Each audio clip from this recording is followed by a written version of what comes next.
传道书第6章，我看见日光的下面有一项大不幸，重重缀伫人的心上。有人得到上帝赐伊钱财、好业、尊贵，伊的心所爱的无欠半项。毋过上帝互伊袂当享受，反倒互外人享受，这嘛是空虚，是大悲哀。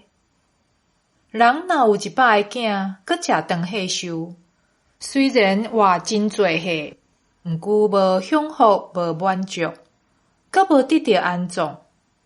我讲，流产的胎嘛比伊较好。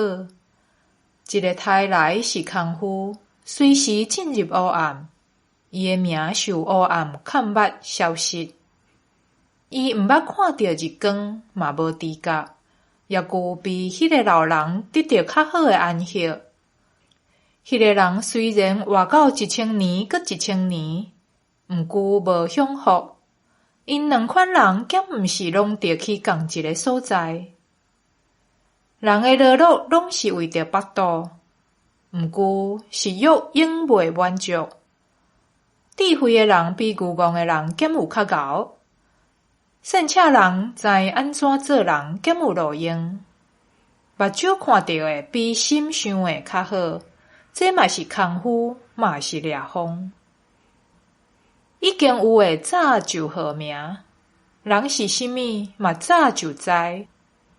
无人会当甲比伊较强的对抗。